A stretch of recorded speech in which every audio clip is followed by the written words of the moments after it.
और क्या क्या व्याख्या कर रहे हैं आप भोले। इधर देखो मेरी तरफ, सुनो समत सागरी, आप ऐसी व्याख्या मत करना। एक विधान होता है, विषय ध्यान रखना आप, एक विधान होता है पुण्यांश, उसमें आप यज्ञोपवीत पहनाते कि नहीं? अच्छा। कलावा बांधते कि नहीं? अच्छा, बांधते हो। देश में कौन सा ऐसा विद्वान है मनीषी प्रतिष्ठाचार जो बिना रक्षा सूत्र के सोदर मंत्र बनाता हो? है कोई? नहीं है ना। तो आज कुछ ऐसे साधक जन्म ले लिए हैं, और साधक का तो ठीक है, वो श्रावक इतने अज्ञानी हो चुके हैं, वो कहते हैं कलावा बांधे शांति धारा नहीं कर सकते आप, कलावा बांधे आप अभिषेक नहीं कर सकते आप। उनसे पूछो, आपने जब इन भगवान को बनाया था, जब इनकी प्रतिष्ठा हो रही थी, तब आपने स्वयं भी कलावा बांधा था, इन भगवान को भी आपने कंकड़ बंधन किया था, उन्हें कलावा बांधा था। आपने जितनी विधान करते हो उसमें डोरी में कलावा बांधते हो, आप जितनी पुण्य क्रिया करते हो सब में कलावा बांधते हो। यदि कलावा बांधना पाप है तो ये पूछिए, हिंसा, झूठ, चोरी, कुशील, परिग्रह, इन 5 पापों को जिनागम में पाप कहा है। इन 5 पापों में से कलावा कौन से नंबर का पाप है? सुनते जाइए। आपके लिए, आप इतने विवेकहीन विद्वान बन चुके हो, शुद्धि का हल्ला करके जब तुम स्नान करने गए थे उस कलावे को धो लेते ना, और शुद्धि के नाम पर तुम जनेऊ उतरवा के फेंकवा रहे हो। ये मायाचारी करके क्यों आप क्रिया का नाश कर रहे हो? आपको बोलना चाहिए, अब स्नान करने जाते हो तो उस जनेऊ को भी आप शुद्धि कीजिए। तो शुद्धि का बोध कराइए, ना कि क्रिया का नाश कराइए।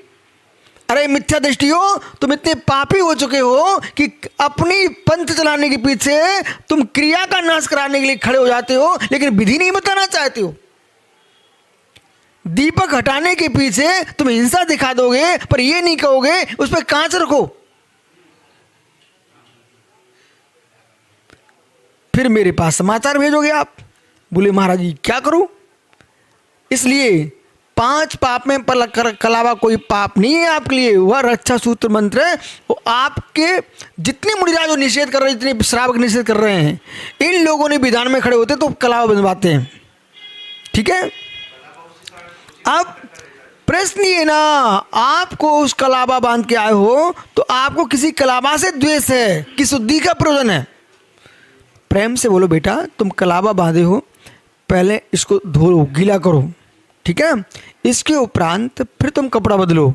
ऐसी विधि पूर्वक काम करो, विधि बताइए निषेध करके। अब अगला प्रश्न ये ना कि आप कितना धर्म को आडंबर बना रहे हो।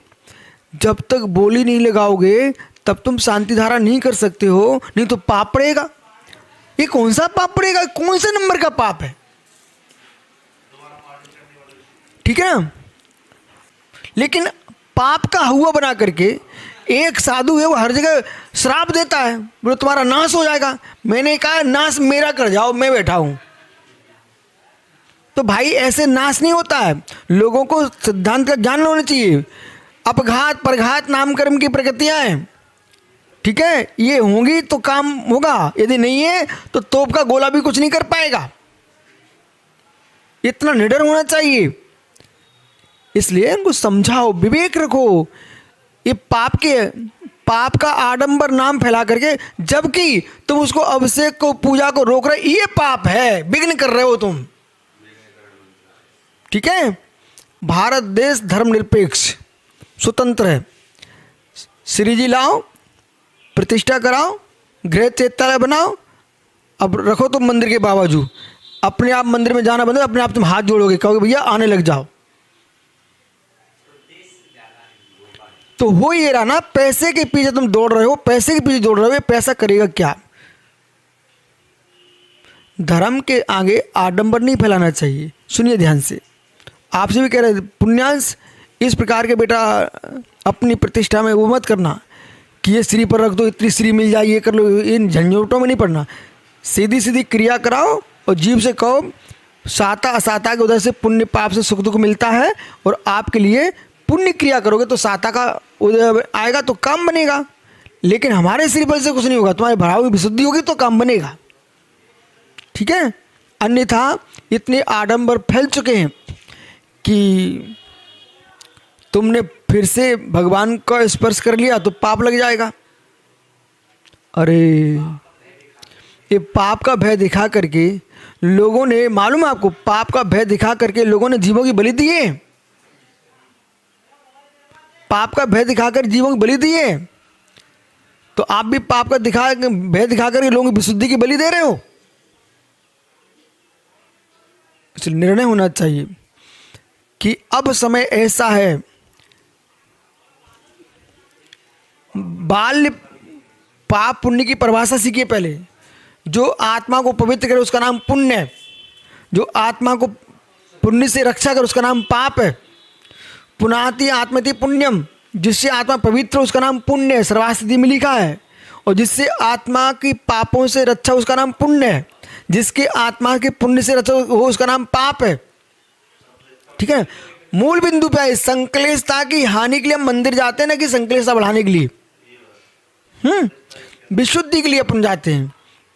कोई पूजा पाठ नहीं करने दे रहा है, भगवान से कहना प्रभु हम तो आए हैं, ये यमराज जैसे लोग खड़े हमको नहीं करने दे रहे हैं, अब इनसे आप पूजो, हम तो आपकी वंदना करके जा रहे हैं, मुझे तो पूजा का फल मिलेगा। और जिस मंदिर में संक्लेशता न हो वहां जाके पूजा कर लो। अंत में यही निर्णय करना पड़ेगा। क्यों? विवेकियों की संख्या कम है, मानने वालों की संख्या ज़्यादा है। अब वो समाज को कुछ दिन बाद निर्णय करना पड़ेगा कि बाबा वाक्यम प्रणाम पर नहीं चलना पड़ेगा, आगम पढ़ना पड़ेगा, आगम सीखना पड़ेगा, वो आगम के अनुसार निर्णय करना पड़ेगा। क्योंकि हर साधक आएगा अपने अनुसार वो सिद्धांत बनाएगा। जैन समाज पिट बेचारी पिस जाएगी, किस किस को मानेगी? आज हमारे अपनी बात करेंगे, माता जी अपनी बात करेंगे, दूसरे महाराज करेंगे, आखिर में समाज क्या करेगी? तब उस समाज को अपने हिसाब से निर्णय कर, बोले गुरु जी आप उपदेश करो धर्म का, आहार चर्या करो, और आप आगे जो होता है वो काम करो, विहार करो, लेकिन हमारी समाज की एकता हम अपने अनुसार चलेंगे। समाज को एक होना पड़ेगा, समय ऐसा आ चुका है। क्योंकि साधु जब तक साधु थे तब तो उनकी बात मानी जाती है, और साधुपना छोड़ करके मेरे अनुसार अध्यक्ष बनेगा, मेरे अनुसार था मंत्री बनेगा, मेरे अनुसार सा समाज चलेगी, तो उसमें समाज को फिर निर्णय करना पड़ेगा। आप हमारे झमेलों में मत पड़ो, हमारी अखंडता को रहने दो, आप तो आहार करो विहार करो, आहार करो विहार करो।